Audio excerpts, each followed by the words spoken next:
Seja bem-vindo ao Circuito Rio Info, na sua quarta edição. Hoje estamos conversando com o professor Manuel Antônio Molina.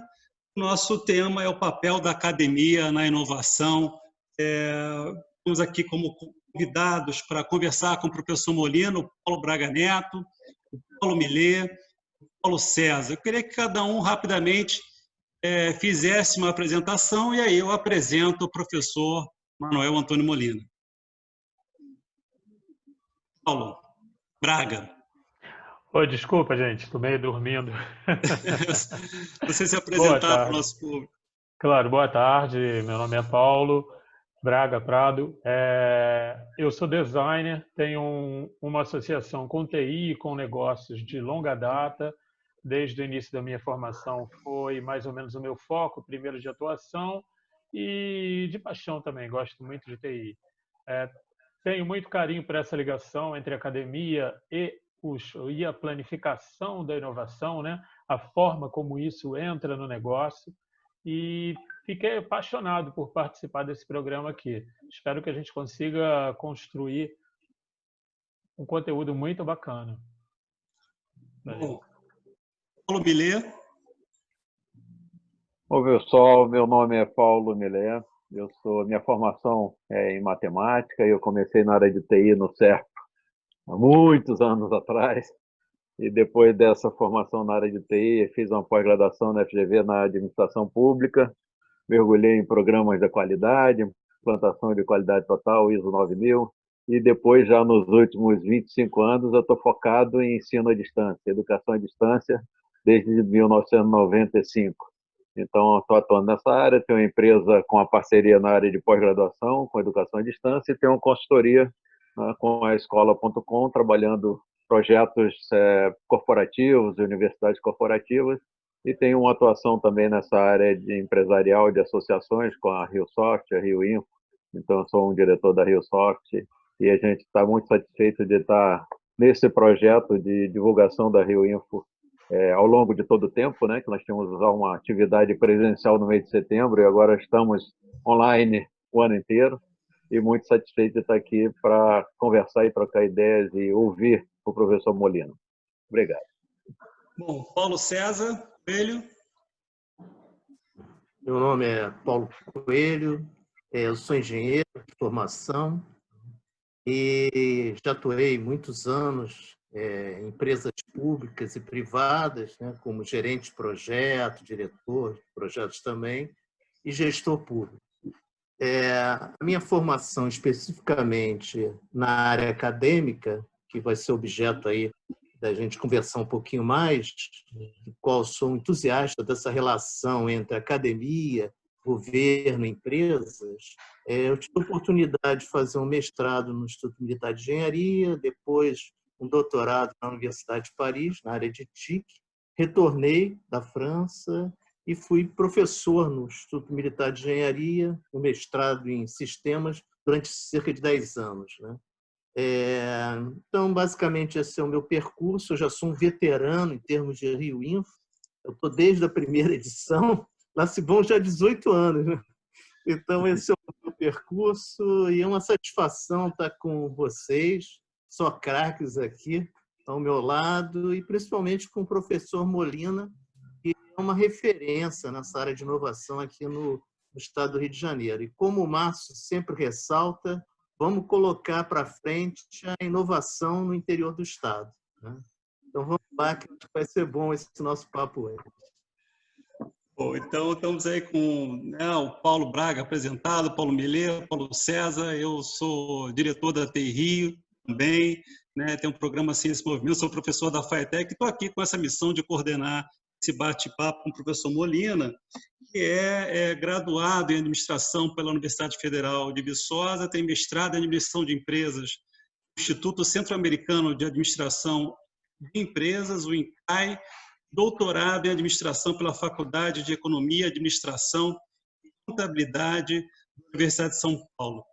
É atualmente professor associado da UENF, foi coordenador do programa de pós-graduação em Engenharia de Produção desde novembro de 2010 até dezembro de 2015, foi diretor da agência da UENF de inovação, a AGE-UENF, de janeiro de 2016 a dezembro de 2019, atualmente é pró-reitor, graduação na gestão 2020 a 2023. Seja bem-vindo, professor Molina, é um prazer estar aqui com a gente.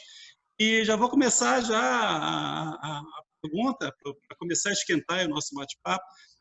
Como é que é fazer inovação no interior do Estado e estando à frente, como o senhor esteve, na agência de inovação da UENF, no Norte Fluminense? Seja bem-vindo. Boa tarde a todos.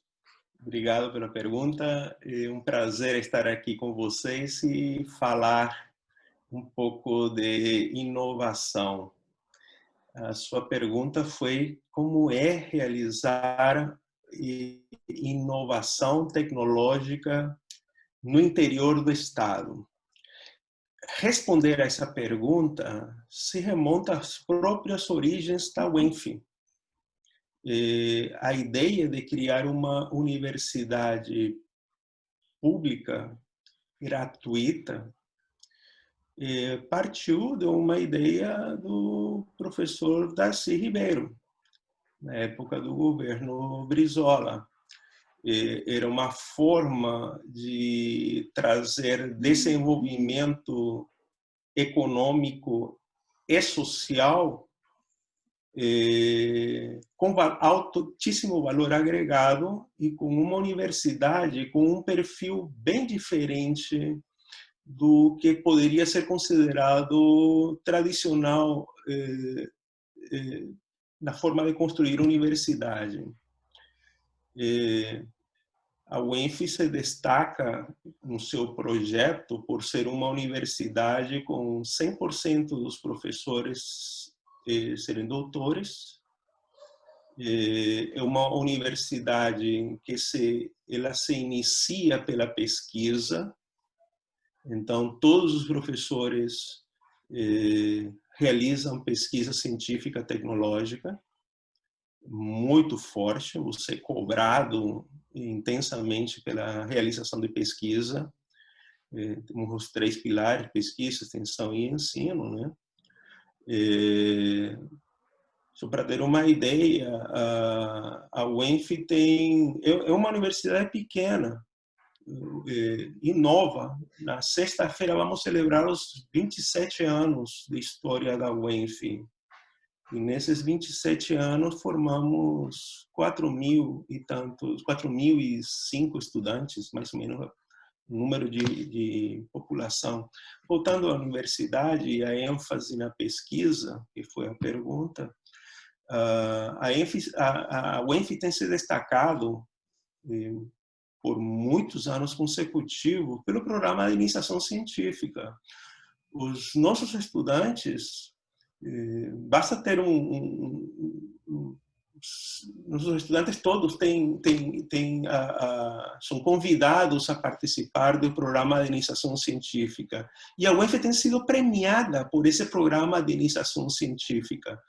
Basta o estudante ter um coeficiente de rendimento superior a 7 e já é um forte candidato a participar de pesquisa. Obviamente que participando de pesquisa, expondo seus trabalhos de pesquisa em eventos, tanto na UENF como eventos nacionais e regionais, o estudante é empurrado, vamos dizer assim, a um mundo completamente diferente, onde ele é questionado, ele é arguído, ele coloca a mão no fogo pela pesquisa que ele está realizando. Então, voltando ao projeto de desenvolvimento da UENF, o projeto de Darcy previa não somente uma instituição que transfere conhecimento, e sim uma instituição que forma conhecimento, que faz conhecimento, que faz ciência e tecnologia. E por que Campos dos Goytacazes? era uma região que se destacou na história por um setor agropecuário muito forte, os maiores indicadores de produção de cana-de-açúcar. Aí veio a indústria de petróleo, que é finita, digamos assim. Houve um deslocamento de atividade econômica indo para a indústria de petróleo, deixando a atividade agrícola principalmente, né? E a ideia de criação da universidade era criar uma universidade que produzisse tecnologia não somente aplicada no Norte Fluminense, no estado do Rio, e nacionalmente e internacionalmente, e a UENF tem feito isso. Especificamente, a UENF tem isso. É uma universidade, pelo fato dela ser pequena, e nessa história dos 27 anos que estamos completando agora, 4.000 estudantes formados é um número pequeno, mas 4.000 estudantes formados, hoje em dia, eles estão em lugares realmente importantes, não somente na grande região do Norte Fluminense, mas no Brasil, fora e fora do Brasil. Então, estou respondendo a essa pergunta. Papel da universidade no interior, com essas características, seria promover, sim, um desenvolvimento regional com altíssimo valor agregado, com o uso de novas tecnologias. Professor Molina, o professor Paulo César Coelho, ele trabalhou muito com estratégia de Estado na área de ciência, tecnologia e inovação. Eu acho que o posicionamento da UENF é justamente nessa linha. Eu queria que o Paulo falasse um pouco sobre a experiência dele e vinculando aí a questão da UENF. Molina, eu queria aproveitar, né, explorar um pouquinho como é que você vê essa relação entre governo, empresa e academia. Porque a gente sabe, né, que esse conceito, né, da tríplice hélice, que agora até está migrando, né, para um quarto vetor, que é a sociedade civil, ela se envolvendo para que a tecnologia não fique restrita à academia. Como é que você tem percebido esse diálogo? Porque no outro dia até o Márcio estava comentando que houve uma apresentação da FAPERJ na região serrana e o pessoal não conhecia a FAPERJ. E a FAPERJ é um órgão de fomento importante, né, para o desenvolvimento.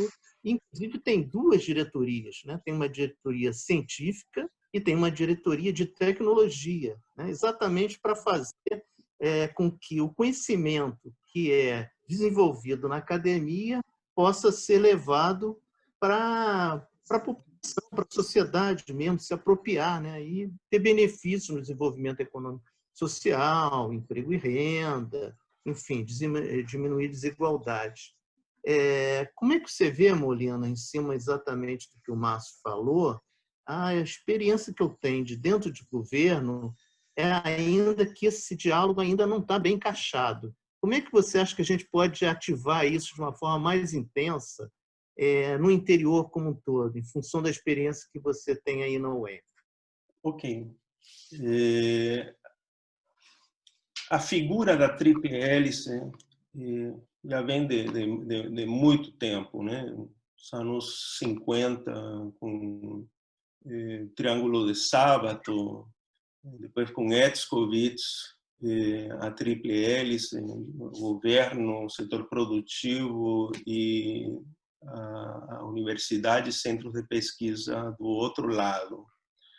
O papel do governo tem sido realmente fazer com que a iniciativa privada se aproxime das universidades, ideias circulem, necessidades da iniciativa privada cheguem para serem resolvidas, problemas da iniciativa privada, setor produtivo, para serem resolvidos dentro da universidade ou capacitar indivíduos, os estudantes principalmente, para que realmente realizem, trabalhem, participem no processo de mudança que existe, que deveria existir dentro da empresa. A legislação tem esse papel, tentar facilitar com que a universidade, se critica muito a universidade pelo seu, a forma pesada de tomada de decisões, né? Que se aproxime realmente a legislação faz isso, tenta flexibilizar a relação com a universidade. A iniciativa privada, o setor produtivo, é um setor que, na forma de competir, ele precisa chegar primeiro, ele precisa chegar antes, ele precisa fincar bandeira. E quem utiliza a inovação como fonte de vantagem competitiva, ele precisa chegar primeiro que qualquer outro concorrente no mercado e fazer todo aquele esforço, não somente disseminação da tecnologia, como absorção da tecnologia também. Então, são dois esforços realmente importantes. Você está perguntando o papel do governo. O papel do governo é fazer com que esses dois setores, setor produtivo e setor as universidades, vamos colocar aqui a universidade pública, que é quem faz pesquisa aqui no Brasil, principalmente, é a única, né? Mas é a grande maioria, a grande percentual da pesquisa no Brasil, ciência e tecnologia, é feita na universidade pública. E que esses dois setores realmente consigam se aproximar.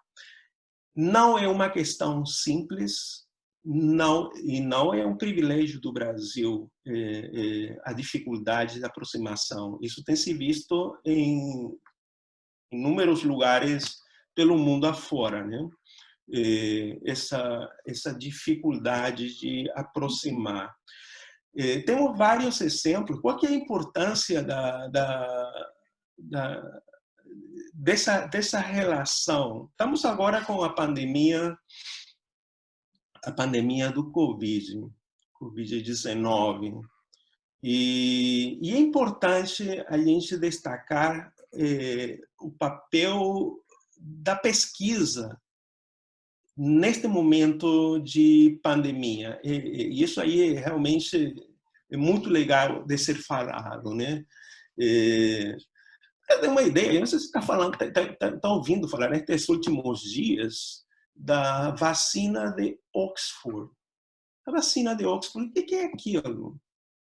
É simplesmente uma vacina que foi criada, a pesquisa se iniciada na Universidade de Oxford, no Reino Unido, e eles têm uma vacina promissora contra o novo coronavírus,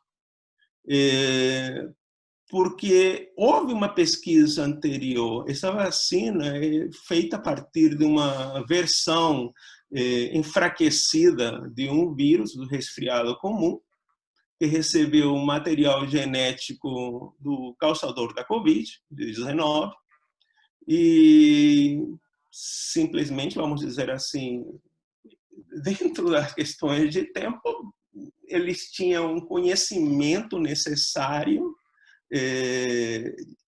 sem necessidade de ter sido de sair para o mercado imediatamente, mas já existia a pesquisa.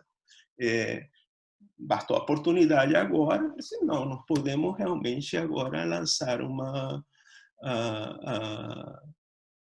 a vacina no mercado, né?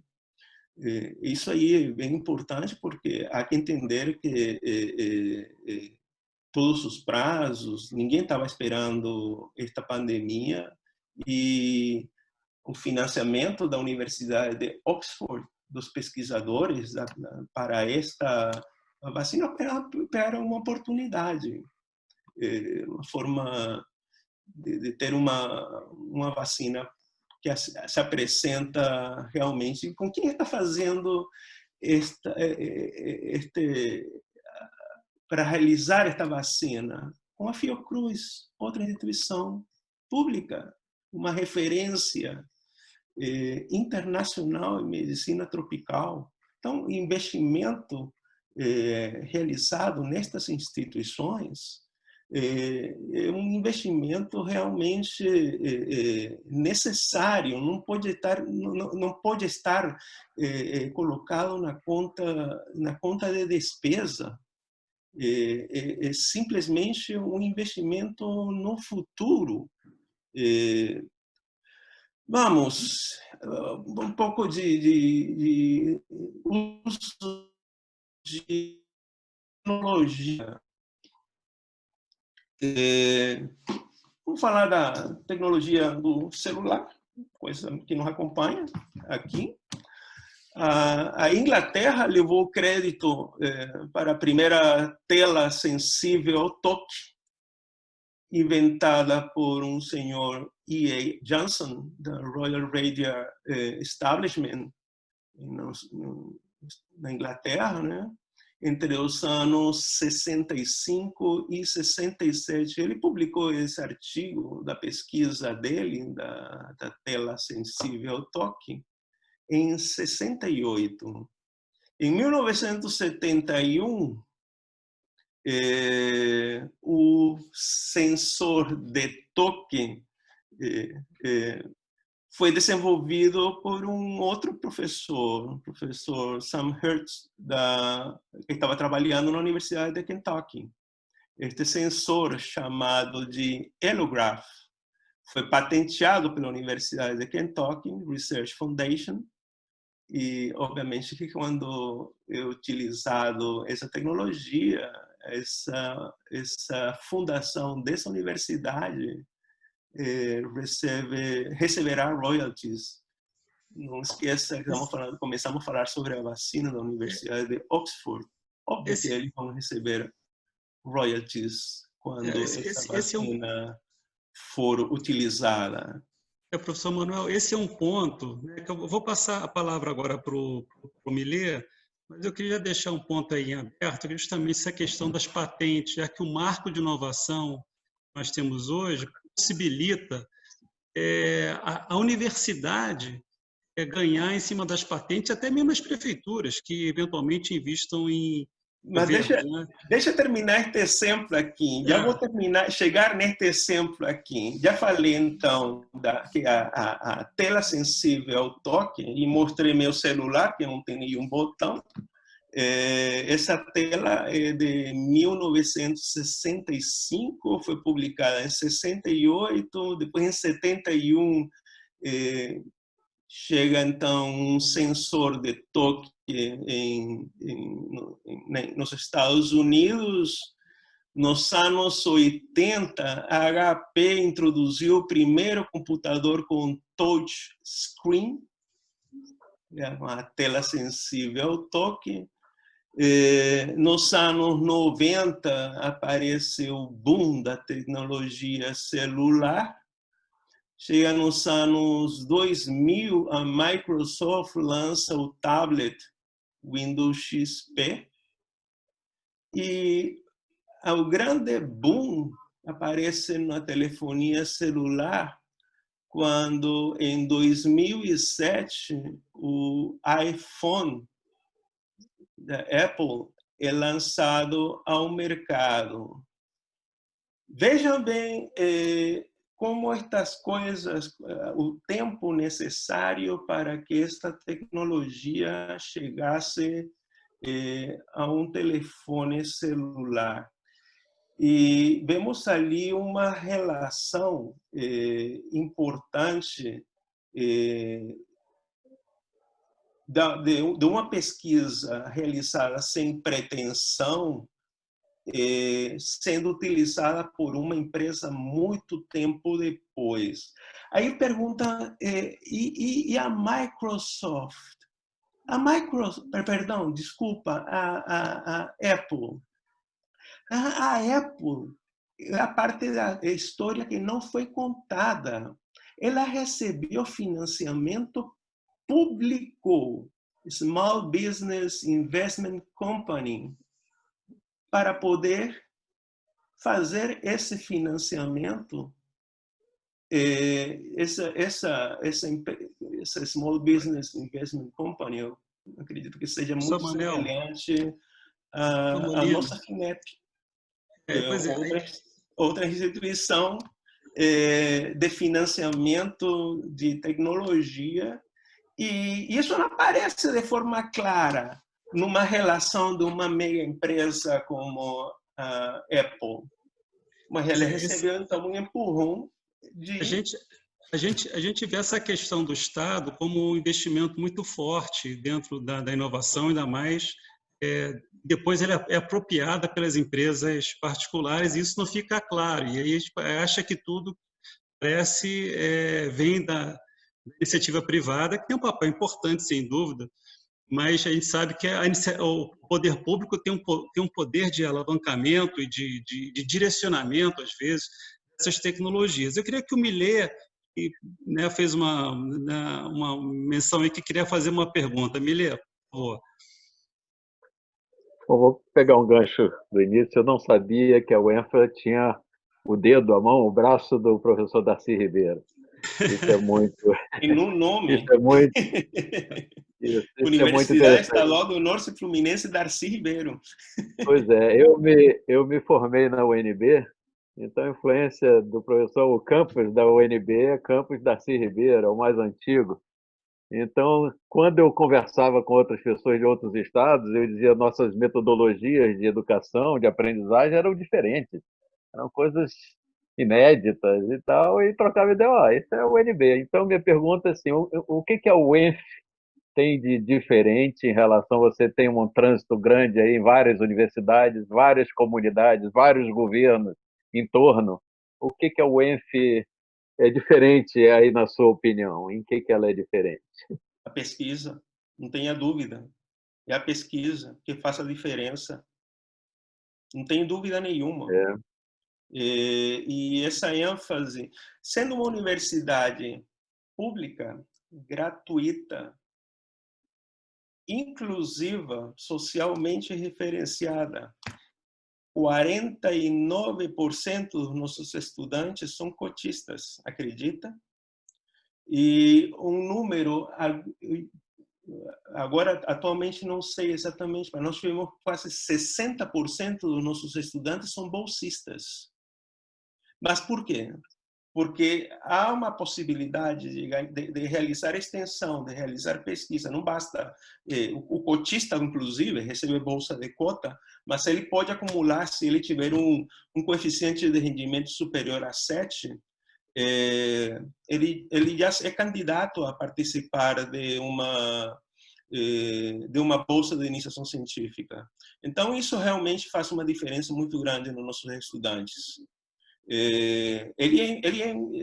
Vamos dizer assim, inacreditável. Os estudantes batem na porta do seu gabinete.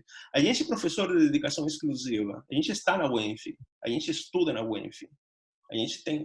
Eu tenho sala na UENF como professor, como meus livros estão lá. Os estudantes me procuram na minha sala.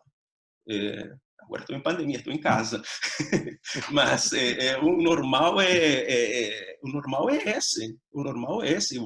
E você realmente, como professor, você é arguído sempre. Os estudantes aprendem a fazer perguntas. A gente não tem respostas para todas as perguntas. A gente ensina o estudante a fazer pergunta.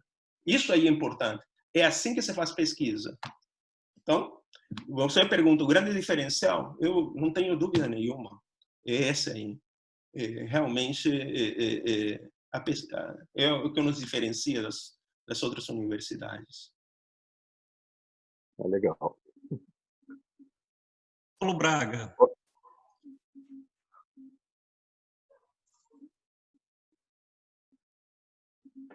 Queria mesmo fazer uma pergunta. Professor, o senhor acredita que a academia pode ser uma geradora de soluções no setor produtivo? Quando eu falo isso, eu penso o seguinte: uma empresa pequena muitas vezes não tem capacidade de acessar determinadas tecnologias, determinadas soluções que já estão prontas, tá? Um exemplo básico foi muito bem que apareceu muito no Brasil agora. Um respirador, a gente compra lá fora, custa $100 mil, um respirador. E a gente viu diversas ações aqui no Brasil de respiradores com um custo muito baixo. Tá? Fazendo esse comparativo, a academia no interior do Rio de Janeiro, do estado do Rio, tem capacidade já ou tem como desenvolver capacidade de apoiar o setor produtivo nesse aspecto, quer dizer, gerar tecnologias, soluções acessíveis para quem não pode comprar um equipamento mais caro, para quem não tem acesso a uma tecnologia mais cara, a gente consegue esse apoio ou o que a gente precisa para que a academia possa dar esse apoio ao setor produtivo? Olha, há diversas formas de transferência de tecnologia. Não basta, uma das formas seria a capacitação de recursos humanos, que é a mais óbvia, das transferências de tecnologia, mas tem a extensão. Só para dar um exemplo, eu sou professor de gestão estratégica. Na minha disciplina, uma disciplina do 6º período, os estudantes têm que fazer um planejamento de uma empresa real, em turma dupla. Normalmente, eu estimulo que sejam 2 pessoas. E eles passam quase que a metade do semestre se relacionando. E, obviamente, você instrui o estudante como, assim, dado que você passa para o estudante, meu filho, o seu tempo livre não é o tempo livre do empresário. Se você marcou e o empresário te deu aquela relação, né? Como você se relaciona com o empresário. Temos tempos diferentes, necessidades diferentes. Bom, acaba o semestre, esse estudante, numa disciplina, ele fez um planejamento estratégico da empresa, de alguém, uma empresa real. Professor, não tem dado. Meu amigo, vire-se. Como você não tem dado? Você está fazendo engenharia de produção? Vire-se. É o momento de realmente você criar. É uma forma realmente. E olha, os trabalhos são trabalhos realmente fantásticos ao longo de muitos anos. Eu fazia questão de convidar os empresários que abriram os dados da empresa para a realização desses trabalhos e assistissem ao vivo a apresentação dos estudantes. É uma forma realmente de você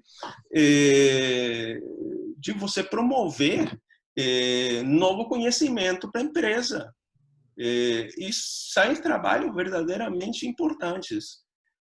A extensão, eu falei bastante da pesquisa da UENF, mas a extensão também é uma atividade muito grande,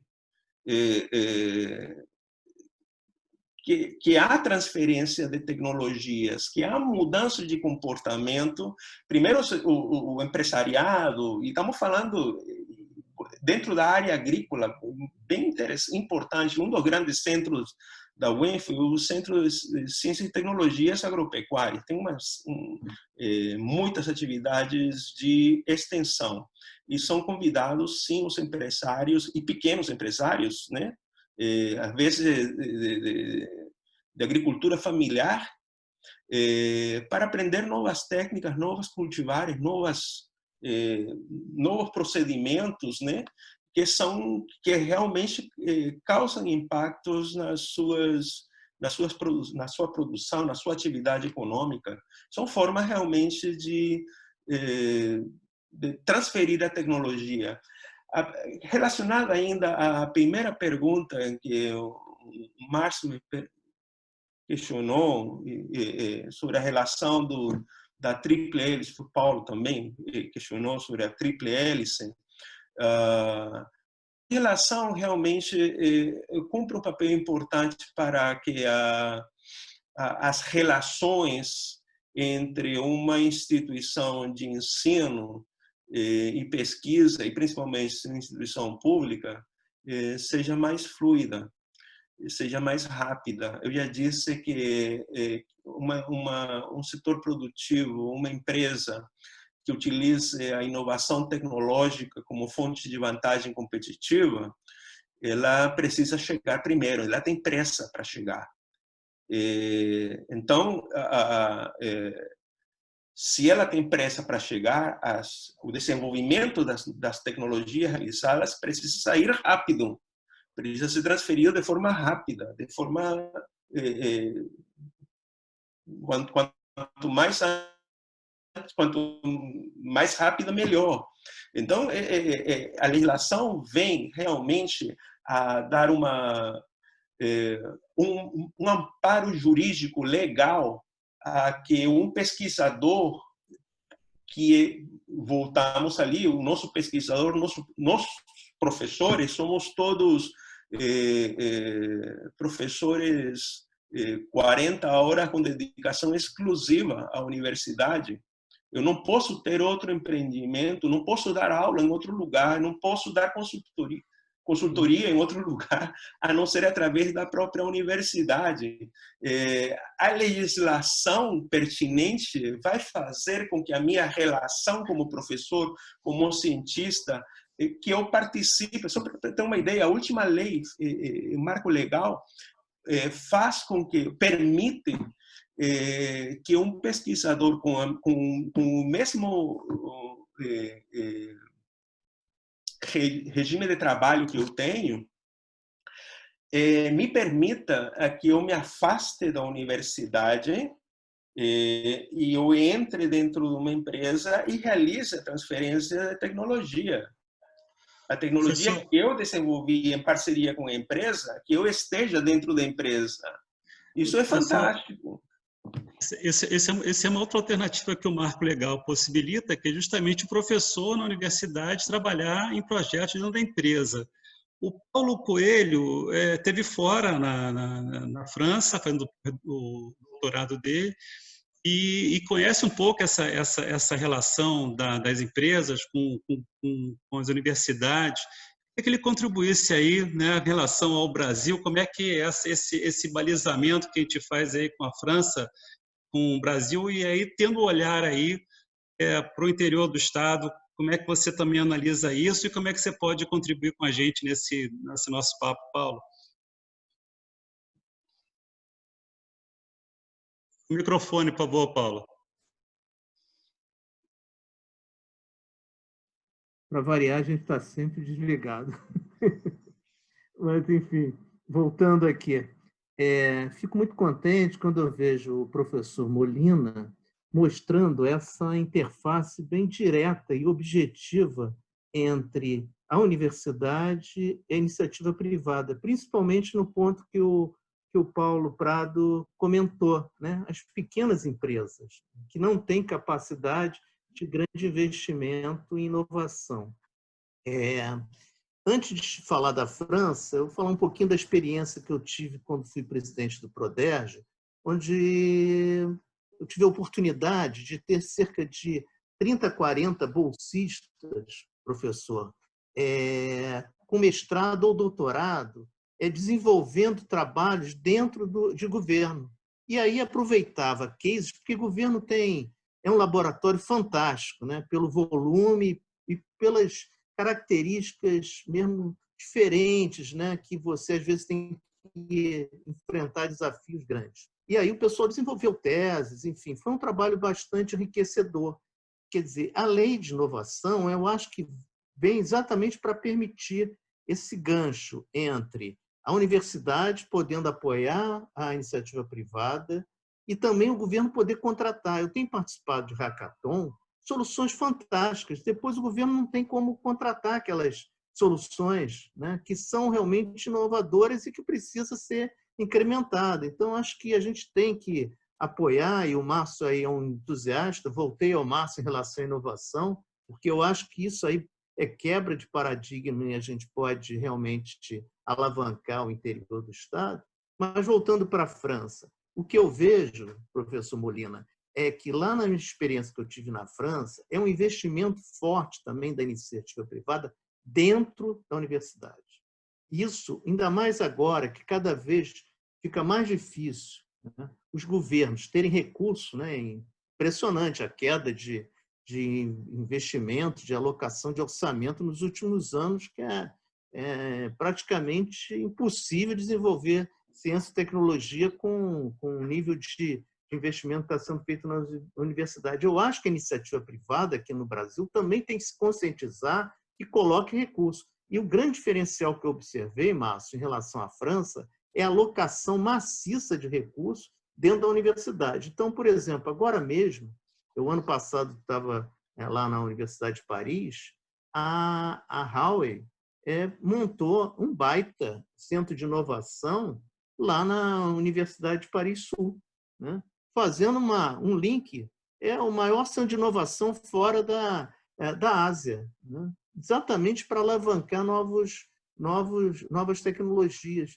Então, eu acho, eu queria aproveitar aí a visão do professor Molina, como é que a gente pode fazer com que o investimento da iniciativa privada não fique só restrito à iniciativa privada nacional, mas a gente também se abrir para essas possibilidades de intercâmbio com empresas internacionais, desde que fique uma parte dessa tecnologia seja absorvida pelo brasileiro, como está sendo feito agora com a vacina, né? Eu acho que é um exemplo muito interessante, né? Porque também, só concluindo aqui a minha intervenção, que está ficando um pouco longa, a sociedade, como está acontecendo na Covid, está percebendo a importância de ter uma Fiocruz, né? De ter um Butantan, onde a tecnologia nacional, o conhecimento científico nacional vai poder agilizar o processo de produção de vacinas e com absorção de tecnologia. Bom, eu vou na sequência pedir para o Millet também, eu acho que o Millet havia solicitado também para fazer uma pergunta, não foi, Millet?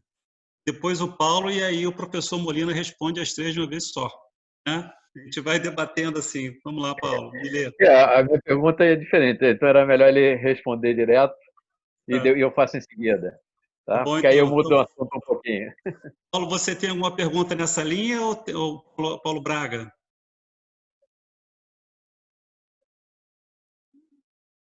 Acho que é próxima, assim, o meu foco é muito o setor produtivo. Eu penso nisso 24 horas por dia, então não consigo me libertar muito desse aspecto, tá? Quando eu perguntei ao senhor sobre soluções e tecnologias, o senhor respondeu muito bem. Começou por um aspecto que, claro, é o aspecto mais óbvio da universidade, que é a formação de mão de obra. A questão é, uma universidade no interior, ainda mais uma universidade de qualidade, quando forma mão de obra aí, essa mão de obra vai-se embora daí. O que acontece? O local perde essa mão de obra que é qualificada e que poderia gerar inovação local, poderia gerar novas mentalidades naquele ambiente, ele perde quase que imediatamente. Porque quem tem formação de qualidade encontra melhores oportunidades em grandes centros. Tá? O que acontece? O que eu enxergaria e gostaria que acontecesse? Que essa mão de obra, enquanto está se formando, ainda mais numa formação de qualidade, pudesse ser mais aproveitada pelo local. Então, o senhor me falou que, durante o 6º período, os seus alunos fizeram um baita trabalho com as empresas do local. Ensinaram como gerir, ensinaram como criar estruturas de gestão, engenharia de produção, etc. e tal. Durante um semestre, não é?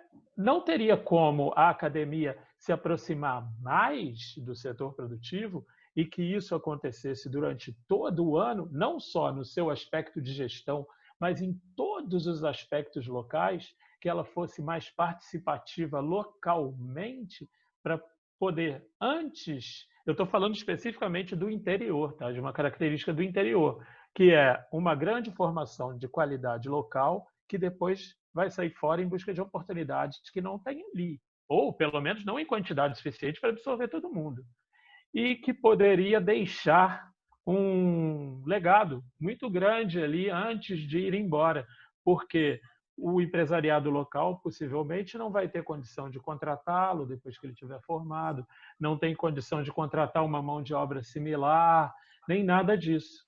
Enquanto que o cara que está em formação tem uma vontade enorme de praticar e praticar elevando a qualidade local. Não sei se eu falei demais para fazer a pergunta, eu acredito que sim, como então, sempre.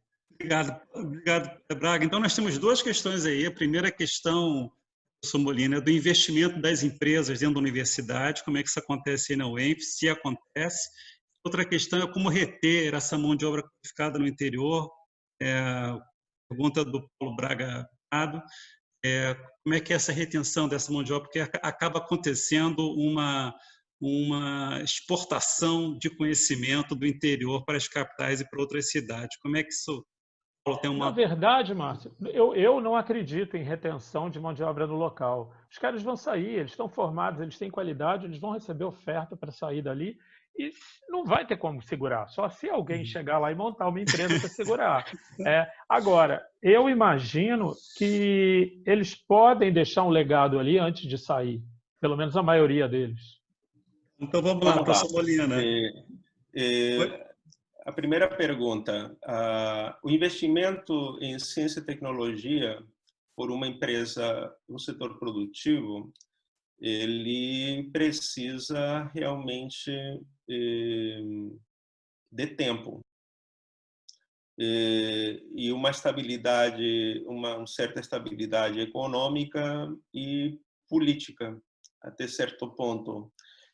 A inovação, você investe em inovação, mas você não tem ideia quando que o produto inovador vai surgir. Você propicia o ambiente para que a inovação aconteça. Você não sabe quando ela irá acontecer.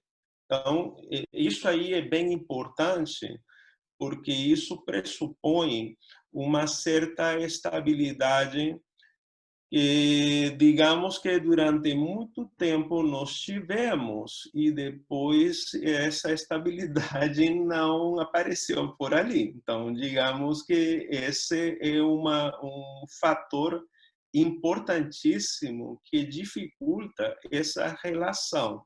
Não quer dizer que não tenha existido. Muito pelo contrário, nós temos recebido, você fazia perguntas em termos de investimento, temos recebido, sim, investimentos na UENF, contratos com iniciativa privada e até com pequenas empresas. Somente para a região aqui a região de Campos tem aproximadamente 110 olarias, empresas fabricantes de cerâmica. São empresas pequenas.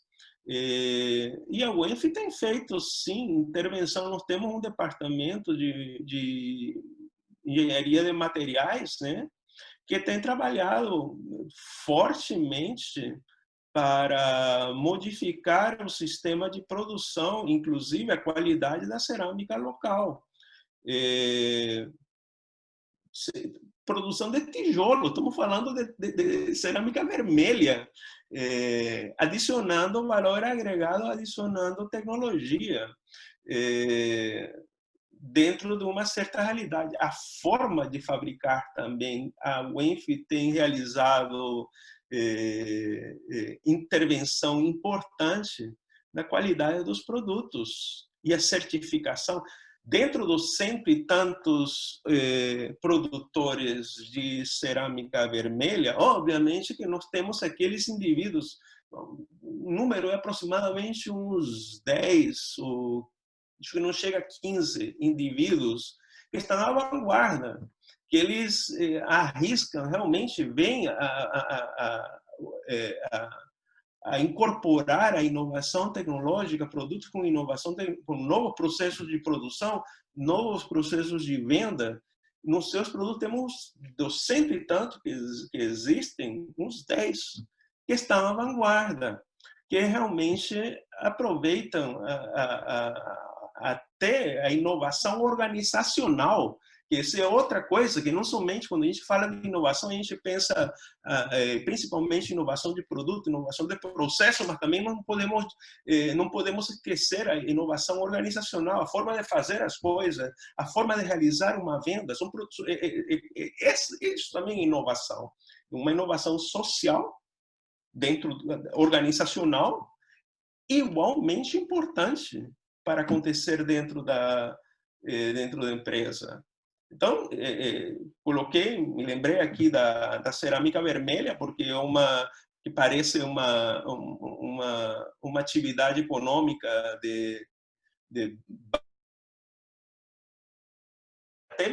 vamos dizer assim, de atender tudo, mas já teve intervenção, sim, no processo de produção, a forma de queima, até essa qualidade do produto final, fazendo a variação do sistema de queima da própria cerâmica, né? A instalação de novos fornos, etc., etc. Isso é uma forma realmente de inovação. Se a gente parte para a indústria de petróleo, isso é outra área que a gente tem muito forte em Macaé. Nós temos um laboratório, um centro de pesquisa em Macaé, né? O Laboratório de Engenharia de Produção de Petróleo e da Engenharia Meteorológica, fica sediado em Macaé. A relação que se tem com o setor de exploração de petróleo e gás é uma relação fortíssima, com grandes projetos, não somente pela Petrobras, como empresas também que se beneficiando, inclusive, de legislação, né, que foi uma coisa realmente, uma tentativa brilhante de tentar estimular o desenvolvimento local, quando você exige das empresas as políticas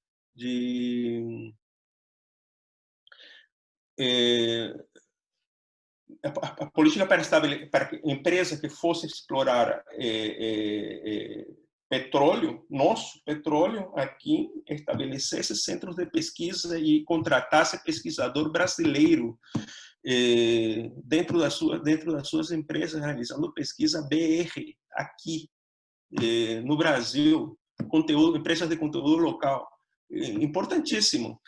Foi uma política que, para mim, foi brilhante, com uma dificuldade de implementação enorme, mas que tinha uma fundamentação teórica, uma fundamentação importantíssima para o desenvolvimento econômico, de valor agregado, diga-se de passagem.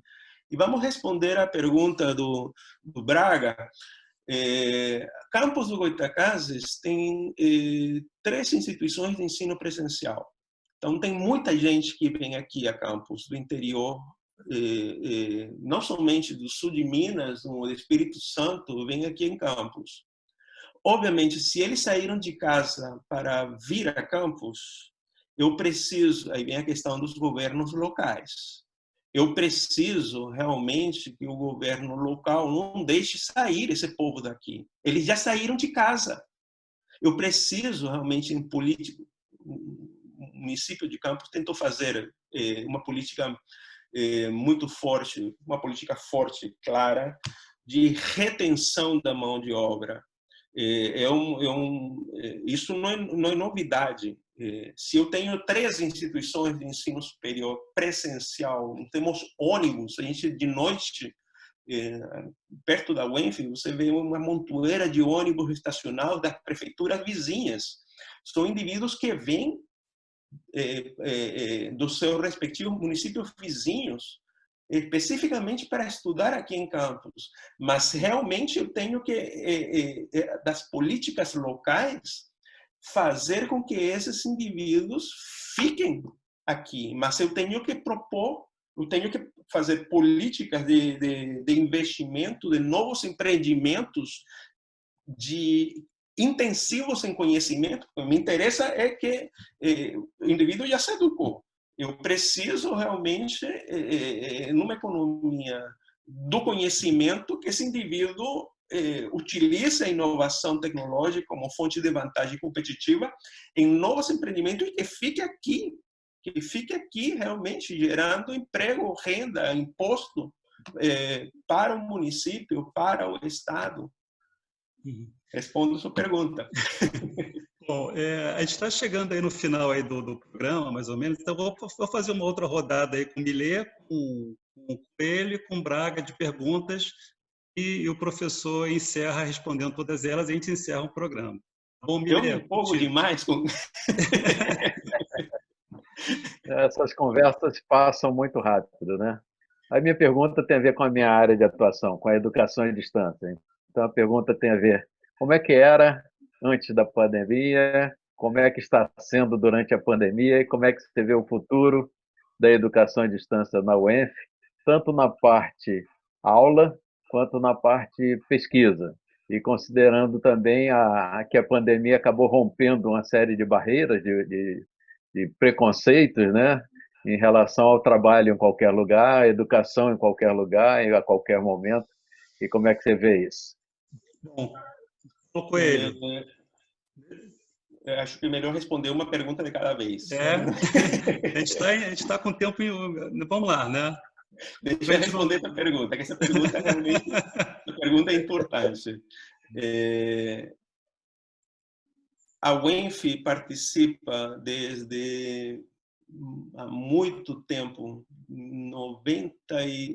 foi criado em 93, 94, já foi formado o CEDERJ, que é um consórcio das universidades públicas do estado do Rio, com ensino à distância. Então, nós participamos especificamente com 4 cursos. O mais novo, Engenharia Meteorológica, que está com sede em Macaé.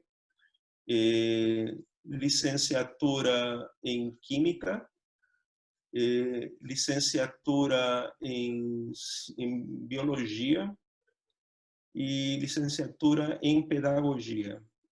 Então, são 3, um consórcio do CEDERJ é uma organização sui generis, ela é muito diferente pela participação de um consórcio de universidades que se espalham com polos, vamos dizer assim. O ensino não é completamente à distância, é semipresencial, e que se espalha, então, com polos localizados em todas as regiões, cobrindo o mapa do estado do Rio de Janeiro, né? O que cabe à UENF está mais ou menos próximo à UENF, né? Chega até São Gonçalo, mas está relativamente próximo à UENF.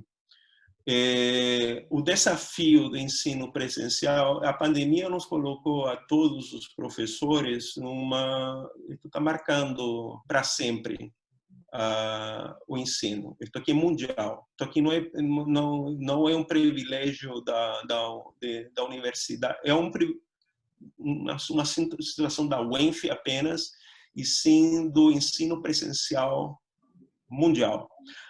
Temos algumas situações realmente importantes. Estamos todos desafiados à mediação tecnológica. É uma coisa nova. O que eu considerei, se você me perguntar, Manuel Molina, atualmente proreitor de graduação, se eu, professor, eu tenho capacitação para a mediação tecnológica, eu digo, eu estou me preparando para essa situação. Neste momento, eu estou me preparando para esse desafio, o que para mim foi um sucesso, e posso falar assim com muita tranquilidade, já recebi algumas homenagens por parte dos meus estudantes, que, digamos assim,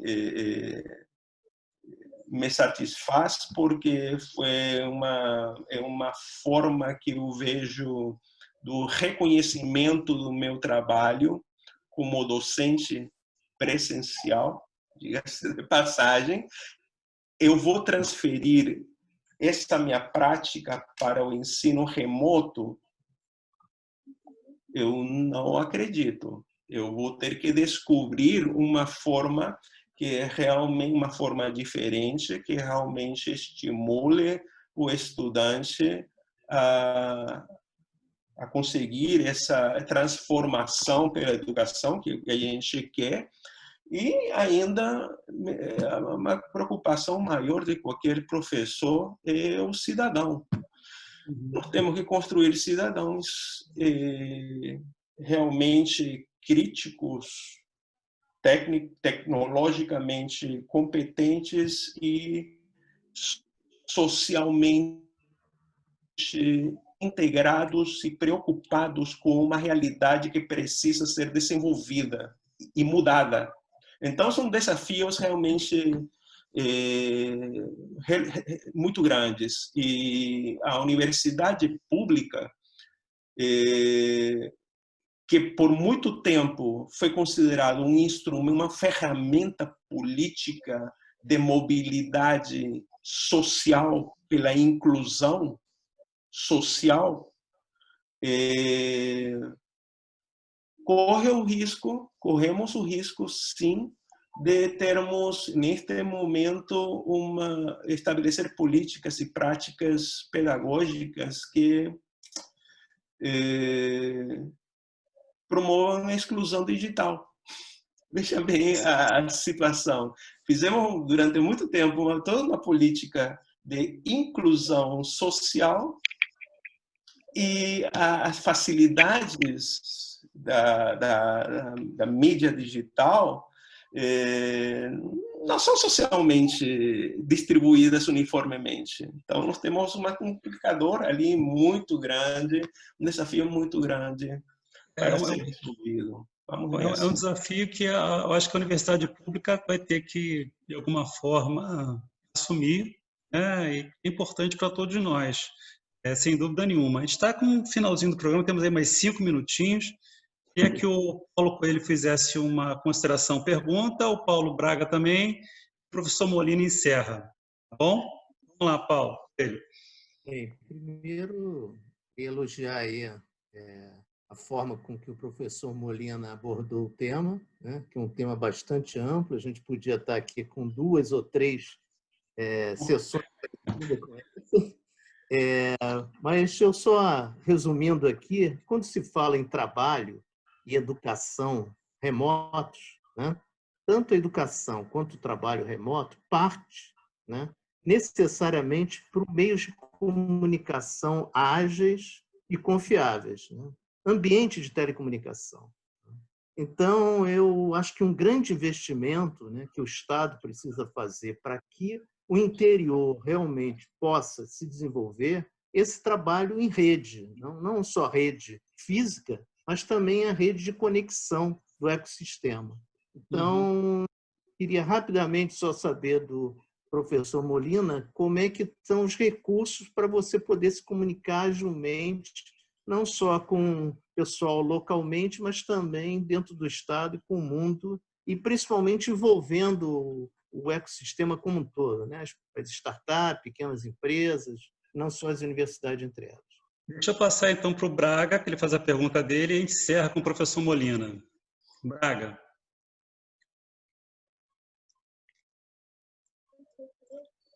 Me desentendendo com o mouse aqui. Na verdade, não é uma pergunta, é uma consideração, continuando o tema que o Millet perguntou, e eu gostei muito da resposta do professor, principalmente quando ele toca no construir o cidadão e percebe que a gente vinha buscando construir um cidadão dentro de uma sociedade mais justa e agora descobre que a injustiça voltou toda porque a tecnologia não é justa, ainda mais aqui para a gente. Tá? Eu enxergo isso muito bem. Eu entendo que, independente disso, para a gente continuar construindo um cidadão do futuro, um cidadão do século XXI, a gente precisa construir um cidadão digitalmente transformado. Outro dia vi uma historinha muito legal que fala disso, entre a gente ser analógico ou digital, que não vai caber aqui, senão o Márcio arranca a minha cabeça, porque vai demorar uma meia hora para contar. Mas é muito isso. A gente não... O mundo analógico acabou em 13 de março. A gente tem que ser digital. A gente não pode adaptar, a gente tem que transformar. Não existe uma migração. Os processos não migram, os processos se transformam para o meio digital. Eu acredito que a academia tenha encontre. Ela é que vai encontrar a maneira de fazer isso. Eu vejo muita bateção de cabeça na questão do EAD. Tá? Eu também estou envolvido até próximo do Paulo e tudo isso. É um mercado que ainda não descobriu qual é o ponto exato. Eu vejo iniciativas muito legais hoje, tanto na parte do ensino básico como do ensino da graduação. Mas ainda não foi descoberto. É assim que se faz. E, na minha opinião, isso vai sair, tem que sair da academia. Vocês é que sabem como que faz isso. Vocês só precisam também se transformar digitalmente para poder achar essa solução. Eu tenho certeza que desses grandes centros de excelência do ensino que a gente tem, vai sair aquela solução. Tecnologia está aí sobrando, tem 1000 coisas para a gente usar. Vocês é que vão dizer para a gente como, qual é o clique que vira realmente para o meio digital. Muito obrigado pelo conteúdo que o senhor colocou aqui hoje. Obrigado. Molina, então, 2 questões. A questão da rede no interior do Estado, rede tecnológica e rede de conhecimento, vamos dizer assim. A questão da inclusão social com inclusão digital, colocada pelo Paulo Braga. E as suas considerações finais? Bom, a pandemia nos colocou realmente numa situação em que a comunicação é essa que nós estamos tendo aqui. Provavelmente, se não tivéssemos uma pandemia agora, estávamos todos presencialmente juntos. Eu iria viajar ou alguém ia viajar. Alguém ia viajar. Então, estamos todos aqui, descobrimos que essa facilidade nos permite aproximar. Isso é válido, vamos dizer assim. Eu vou confessar a questão em rede. Estamos falando de... Eu participo, neste momento de transformação da universidade, que esse é o momento que a gente está vivendo, as universidades públicas estão se transformando. A situação que a gente está vivendo em educação é de um compromisso muito grande, nacional. E para que essa coisa aconteça, como a gente está se reunindo? Eu participo, eu tenho um grupo de WhatsApp com os pró-reitores das estaduais, eu tenho o grupo de WhatsApp pró-reitores do estado, no estado do Rio de Janeiro, eu tenho o grupo de WhatsApp com os pró-reitores do Sudeste, a gente está todo mundo de mão dada. Então, você me pergunta de as redes, isso é parte. Nós temos um problema sério que estamos vivendo agora com as políticas de educação nacional, preocupados com a política de mobilidade social, preocupadíssimos, muito preocupados com a saúde, preocupados com a vida, dos nossos estudantes, que no final, assim, as políticas de retorno, que políticas são essas? Estamos preocupados com a vida. Nós temos responsabilidade com os estudantes. Está todo, vamos dizer assim, os dirigentes, né, estamos todos em rede discutindo estas questões todas de mãos dadas. Isso aí, fomos forçados a descobrir essa rede.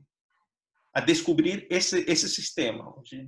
Estamos todos aqui conversando em lugares geograficamente dispersos, tratando um assunto que é de importância para todo mundo. Isso é importante. Estamos falando já de ciência e tecnologia. Na UF temos incubadora, está localizado na UF, mas também um consórcio de instituições, a incubadora de empresas de base tecnológica. Tem atividade forte, inclusive com as incubadoras do IFE, de outras instituições, da UENF, que utilizam realmente tecnologia, e o ecossistema de inovação, muito forte. E a integração desse ecossistema de inovação se faz aqui, através do próprio computador. E não temos... Nesta final deste mês, eu entro num curso de pós-graduação, como professor de um curso de pós-graduação em nível nacional. Pela primeira vez, eu vou dar aula com os meus estudantes de forma remota, um programa de mestrado. São situações realmente, e de onde vem o material? Está tudo num drive, já enchendo todo o material para a gente ministrar a aula, porque o programa é nacional. Então, aqui em Campos fica apenas um polo, né? Então, veja a facilidade desta mediação tecnológica e que nos está obrigando realmente a fortalecer os elos da rede. Respondendo a sua pergunta, eu fico empolgado com as perguntas, com este tema. Não temos outra saída, é por aqui mesmo que nós temos que procurar primeiro, se a pandemia nos levou para uma recessão econômica, dificuldades enormes sociais, inclusive, a educação, o investimento em educação é a única forma duradoura de sair de uma crise econômica. O investimento em ciência e tecnologia é a única forma de ganhar os espaços físicos, espaços econômicos, numa economia globalizada. Isso é muito importante de bater a tecla e divulgar essa situação. Se nós estamos querendo realmente sair de uma crise econômica e social, a solução para a saída dessa crise passa por uma educação forte em todos os níveis, da pré-escola ao ensino superior. Não tem outro jeito, não. É por ali mesmo que a gente vai realmente. E uma educação que hoje em dia está obrigada a se transformar para uma educação híbrida. Em algum momento, eu tenho saudades da minha sala de aula, eu tenho saudades dos meus estudantes, eu tenho saudades do contato físico com as pessoas e realmente o meu papel na transformação de uma sociedade melhor se faz perto das pessoas, perto dos indivíduos. Bom, esta é a única forma de agora de estarmos perto de cada de todo mundo. Muito Professor obrigado. Molina, obrigado pela nosso bate-papo aqui, é muito bom. Agradecer ao Paulo César Coelho, ao Paulo Millet, ao Paulo Braga Prado, tanto Paulo aqui cercando a gente, né, professor Molina, né, nesse bate-papo aqui. Né? Obrigado a todos. O destaque aí exatamente, a gente tem feito esses programas para falar um pouco sobre o interior do estado do Rio de Janeiro. É importante a gente destacar isso, é importante a gente destacar o ENF como um polo conhecimento de ciência e tecnologia no interior do estado do Rio de Janeiro, mostrar como é que ela tem trabalhado para fortalecer a rede local, como falou o Paulo Coelho, como tem se transformado, aí, como disse o Paulo Millet, com essa questão da educação à distância, são vários desafios. A questão também de inclusão social, digital e retenção dos formados no interior do estado. Isso é um ponto muito característico aqui do Rio de Janeiro. Em outros estados, a gente tem cidades no interior que retêm a sua mão de obra qualificada. Eu acho que esse é um ponto que a gente tem que debater um pouco mais aqui no estado, porque a gente acaba fazendo investimentos no interior que não ficam no interior do estado. Então, esse é um ponto que a gente tem que trabalhar um pouco melhor nesse nosso estado e valorizar aí todo o trabalho que a UENF tem feito. Recentemente tive com o professor Geraldo Timóteo, também à distância, também com o professor Henrique da Hora, lá do Tec Campus. A gente vai descobrindo como é rico esse interior do estado do Rio de Janeiro em termos de ciência e tecnologia. Uma coisa impressionante. Eu fico, às vezes, pensando como é que esse estado chegou ao estado que está, né, com tanta riqueza científica e tecnológica que nós temos. É impressionante. Né? Agradecer, então, ao Alberto Bloar, Rio Info, por esse encontro Rio Info, pelo circuito Rio Info, de estar conversando com vocês sobre ciência, tecnologia, inovação e negócios no interior do estado do Rio de Janeiro. Obrigado pela sua companhia, obrigado a todos, um forte abraço. Tchau. Obrigado.